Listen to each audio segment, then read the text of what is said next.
আমি একজন কৃষক, আমার পূর্বপুরুষ সবাই কৃষক ছিলেন। আমি ছোটবেলা থেকে কৃষি কাজ করি।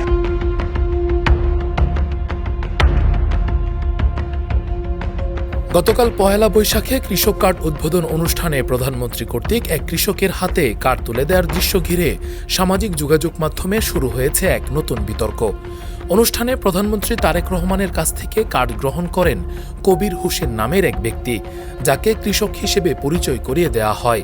তবে রাত গড়াতেই সামাজিক যোগাযোগ মাধ্যমে ছড়িয়ে পড়ে তার কিছু ভিন্নধর্মী ছবি, যা নিয়ে শুরু হয় তুমুল আলোচনা সমালোচনা।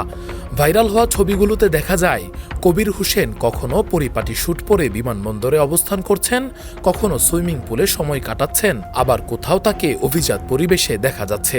এসব ছবি দেখে অনেকেই প্রশ্ন তুলতে থাকেন, তিনি আদৌ কৃষক কিনা। এমন পরিস্থিতিতে বিষয়টি যাচাই করে দেশের ফ্যাক্ট চেকিং সংস্থা রিউমার স্ক্যানার। প্রতিষ্ঠানটি জানায়, সামাজিক যোগাযোগ মাধ্যমে ছড়িয়ে পড়া কবির হোসেনের আলোচিত ছবিগুলো বাস্তব নয়, বরং কৃত্রিম বুদ্ধিমত্তা বা এআই প্রযুক্তি ব্যবহার করে তিনি নিজেই এই ছবিগুলো তৈরি করেছিলেন। তার আইডি থেকে বিভ্রান্ত হয়ে নেটিজেনদের একটি অংশ সেই ছবিগুলোকে আসল ছবি বলে প্রচার করছে।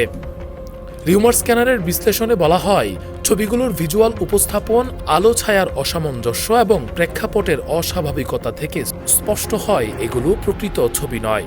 মূলত বিভ্রান্তি ছড়াতে বা আলোচনার জন্ম দিতে এসব ছবি তৈরি করে সামাজিক যোগাযোগ মাধ্যমে ছড়িয়ে দেওয়া হয়েছে। বিশেষজ্ঞরা বলছেন, বর্তমানে এআই প্রযুক্তি ব্যবহার করে বাস্তবসম্মত ছবি তৈরি করা খুব সহজ হয়ে গেছে। ফলে যাচাই বাছাই ছাড়া এসব ছবি বিশ্বাস করলে বিভ্রান্তির সৃষ্টি হতে পারে। এই ঘটনায় আবারও সামাজিক যোগাযোগ মাধ্যমে প্রচারিত তথ্য যাচাইয়ের গুরুত্ব সামনে এসেছে। সচেতন মহল মনে করছে, কোনো তথ্য বা ছবি বিশ্বাস করার আগে নির্ভরযোগ্য সূত্র থেকে তা যাচাই করা এখন সময়ের দাবি।